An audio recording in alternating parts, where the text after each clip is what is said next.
So welcome to the second Dawn of Private Space Science Symposium. This is now the annual, because we've held it twice. So welcome. I'm very excited. So the reason that we're hosting DPSS is because a lot of people have talked about the commercialization of space or space tourism, but there hasn't been enough attention given to the scientific opportunities. And so that's why we wanted to get everyone together. There's about 5 basic types of attendees here.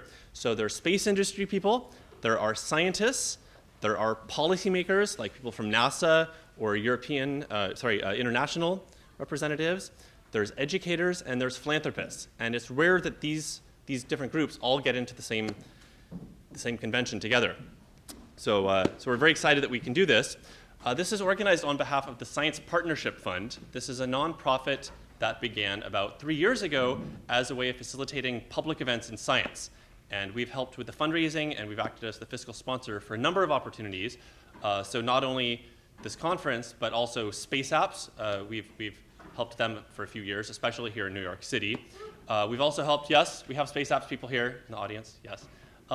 We've also helped a lot with the Science Education Initiative, which is actually training teachers in India, and we've helped them a lot. This has grown a lot since just last year. Last year we had 87 attendees, and this year we have 121. So I'm really happy about that. I'm especially happy to see so many young people here. Raise your hand if you're a student or student. Yeah? Yeah, thank you so much. And a lot of the students are volunteering, so you'll see them around. And raise your hand if you're an educator. We had a lot of interest from educators this year. Super. And then finally, I'm excited because we have a lot more international participation this year. So we have a representative from the European Investment Bank. We have a representative from the United Nations. Yes, and so I'm glad that we'll be hearing from them. The emphasis this year is on private space stations. And there's been a lot of discussion this year about what will happen to the ISS, whether it will be privatized or not. And actually just a few days ago, China announced that they're going to be having their own private space station, and they're working with the United Nations to allow other member states to be working with them. And we'll actually be hearing about this because Simonetta DePeppo from the United Nations is actually the contact for that, and she'll be speaking here. So hopefully she'll say a few words about that. We're a very social media savvy event, so please hashtag your tweets with DPSS18 so you can follow everything that's going on. You'll notice we are live streaming and recording this. So if for the presenters, if you have anything sensitive, please let us know in advance, and we're glad to respect that. There's a few corrections to the brochure that you received in your goodie bag.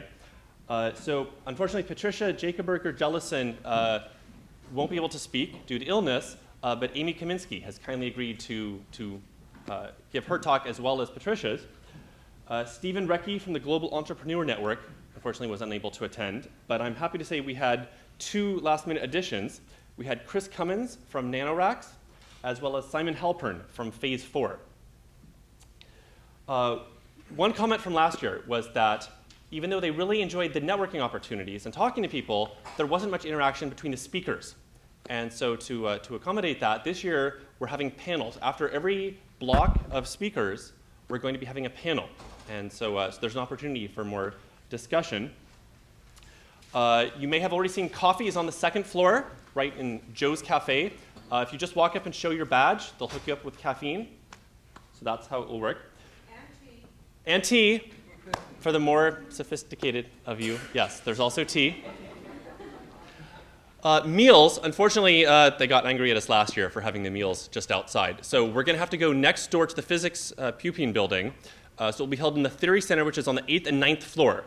And so we'll have to walk over there. And that's also where we'll be having the cocktail networking reception tonight. One final word, I'd like to give a shout out to Aparna Dasgupta. Aparna, raise your hand. So Aparna and her team at Distillate designed everything that you see. This is the website and the banners and the social media and the newsletters that you received. Everything public-facing and marketing, Aparna and her team designed.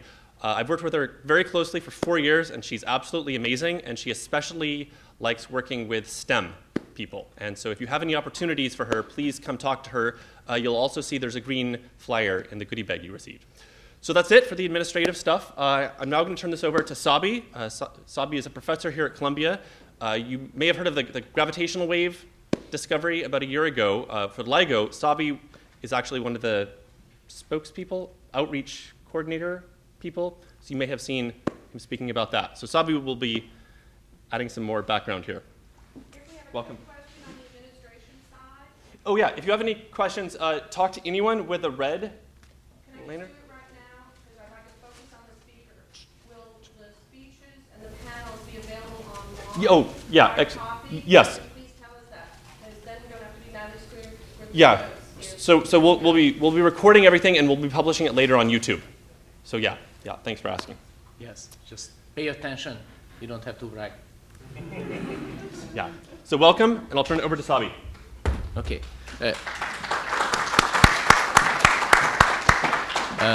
Thank you very much, Mark. This was a huge work, and you and Aparna and the team were great. Thank you very much. So I will try to go ahead on a more visionary note. After all, we are at Columbia University. That building is a physics building, which is home to like 27 Nobel Prizes. So we have to be visionary by charge. I.I. Rabi and Enrico Fermi and other people have been working there. So we have to try to keep true to our heritage. And I would like to emphasize that it's not only small things like particles, but big things like the moon. Arlene Krotz, our colleague, published, I think, the best monography on moon.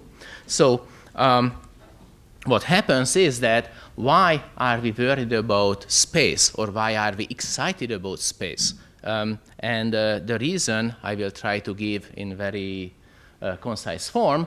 I'm interested in compact objects, like neutron stars, which are as big as Manhattan, or black holes, which are as big as Long Island. And I'm interested in their birth and death and collisions and all kinds of energetic things and explosions they can do to the universe. And many other people are interested. If you look at the gravitational wave discovery press coverage, which was really awesome.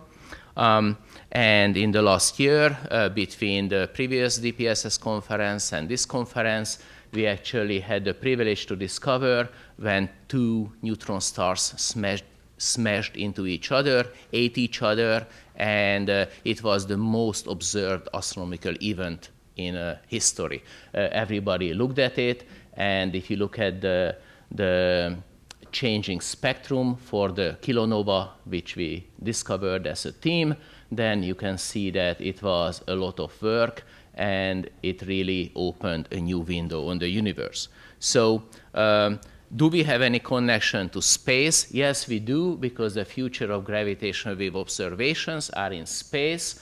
The LISA Observatory, which will consist of 3 spacecraft located 5 million kilometers from each other, measuring pair-to-pair distances to 10 to the minus 12 meters, like 10 millionth of the thickness of your hair.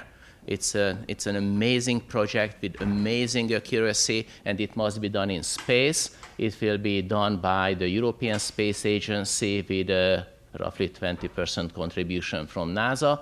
And I think this is a dream for the full collaboration. It took many, many decades, which motivated me to actually be excited about this conference, private space, because whenever you think about traditional space, you think about very high reliability, 40 years of planning. I'm too old for that and too impatient for that. So I want innovation and my flight right now. And I'm excited about public and private space.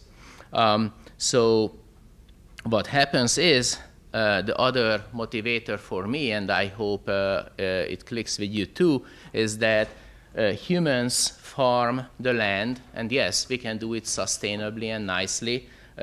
Humans mine the ground. Humans fish the ocean. So it's very important for space to become big, is that humans learn how to use space as a resource. Yeah, Right now we are using the emptiness of the space as a resource, but there is substance to space. There is value in space. So I think we should find that value both commercially and scientifically. And I think this is a very good vision for this conference, how to make space a resource for humanity. And I would like to welcome you at Columbia. Thank you very much for coming. And please brainstorm up new ideas. Please make and pave the future. Thank you very much.